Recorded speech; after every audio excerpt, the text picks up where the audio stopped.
Sundan nyo lang po ito kung paano natin i-prepare o ihanda ang ating braised whole squash mixed seafood. Gagamit lang tayo dito ng isang pirasong kalabasa, butasin lang natin ang pinakataas nito. Tanggalin lang po natin ang kanyang buto sa takip ng ating kalabasa. Linisin lang natin ang pinakaloob nito. Pag malinis na po ito, i-steam lang natin ito ng 45 minutes. Kailangan malambot na malambot ang loob nito. Sa oras na i-serve natin ito, kasama ito sa pagkayod ang ating kalabasa. I-prepare na po natin ang kanyang mga sangkap. Maglagay tayo ng black mushroom. Hatiin lang po natin ito. At lagyan po natin ito ng pork tendon. Kailangan malambot ang ating pork tendon. Maglagay na tayo ng fish lip and sea cucumber. Lagyan po natin ito ng in-brain imported abalone. Maglagay din po tayo ng imported scallop and shrimp. Kompleto na po ang kanyang mga sangkap. Naglagay tayo ng black hair o black simos. Yung black hair o black simos, pangsahog talaga yan o panghalo sa ating mixed seafood.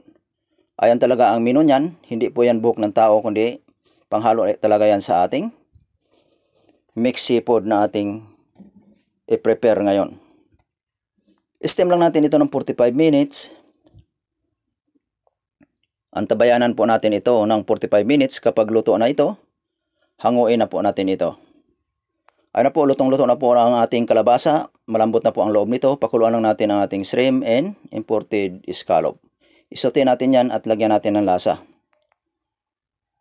Pakuluan na po natin ang ating mixed seafood. Lagyan po natin ito ng lasa. Maglagay tayo ng dark soy sauce, Ajinomoto chicken powder, white sugar. Tabayanan po natin ito. Kapag kumulo na po, i-drain lang po natin ito. Ayan, kumulo na po at palambutin natin. Hugasan lang po natin ang ating kawali. Lagyan po natin ito ng sausing wine. Maglagay tayo ng soup stock.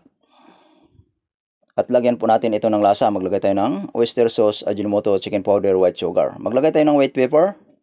Lagyan po natin ito ng light soy sauce. Haluluin lang po natin ito. Antabayanan po natin ito kapag kumulo na. Ilagay na po natin ang ating mixed seafood. Pakuluin lang po natin ito. At lagyan natin ng mainit ang ating black hair or black simos. Lagyan natin ito ng sesame oil. Lagyan po natin ito ng potato starch ang ating mixed seafood. Pakuluin lang po natin ito. Pakapitin natin ang kanyang sauce sa ating mixed seafood. Haluluin lang po natin ito at maglagay tayo ng dark soy sauce. Lagyan po natin ito ng sesame oil pinakalas sa ating mixed seafood. Itap lang po natin ito sa ating whole squash. Ayun na po, ilagay na po natin ito sa pinakaloob. At ilagay na po natin ang ating black hair o black simos. Ayan, malambot na po ang ating black simos. Ilagay na po natin ang ating imported scallop and shrimp. Itap lang po natin sa pinakataas at takpan na po natin ito ng ating kalabasa. Ayan na po ang kalabasan mga guys. Braised squash mixed seafood. Maraming salamat po sa inyong panonood mga guys sa aking FB page at FB Reels. Maraming salamat po sa inyong lahat sa suporta na walang sawa sa aking mga ginagawa.